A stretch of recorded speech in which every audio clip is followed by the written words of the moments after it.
আমি যখন নোয়াখালীতে গেলাম, তবলিগ জামাতে এক চিল্লায়। তা আসলে সেখানে এক চিল্লার জন্য যাওয়ার পরে একটা বড় বাড়ির মসজিদে উঠলাম। সেখানে 3 দিন থাকব। তো ওখানে যাওয়ার পরে যে আমার সাথে যে নোয়াখালী মানুষের যে একটা কি ঘটে গেল, এটা শুনলে আপনাদের চোখ মাথার উপরে উঠে যাবে।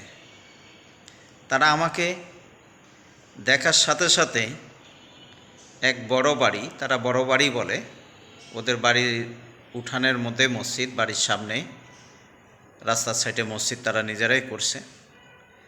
আমাকে দেখার সাথে সাথে তাদের পরিবারের সবাই বাড়ির থেকে বাইরে হয়ে আসলো, তারা আমাকে দেখবে আমি নাকি তাদের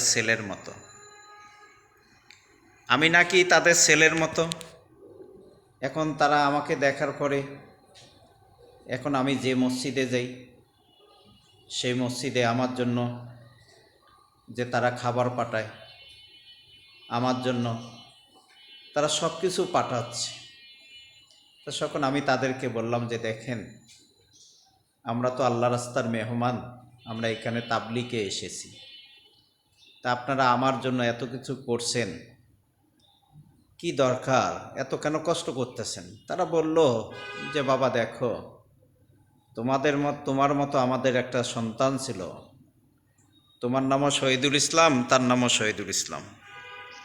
বলে সে একটা সময় সৌদি আরবে থাকতো, বলে সে মারা গেছে, সে সৌদিতে মারা গেছে, তাকে আমরা বাংলাদেশে তার লাশ নিয়ে এসেছিলাম। কয় বাবা তোমাকে দেখে আমার ছেলে মনে হলো। এখন আমি যে মসজিদে যাই, সেই মসজিদে তারা আমার জন্য খাবার পাঠিয়ে দেয়। কি পাঠায় বন্ধুরা? আমার জন্য তারা খাবার পাঠায়, যে তারা আমাকে এতটা ভালোবাসে, তারা এতটা আমাকে মহব্বত করা শুরু করলো। আমি তো অবাক হয়ে গেলাম যে আল্লাহ তাআলার দ্বীনের কাজ যখন মানুষ করতে চায়, যে আল্লাহ পাক তার বান্দাকে এইভাবে তিনি সহযোগিতা করেন, তার বান্দাকে তিনি হেল্প করেন।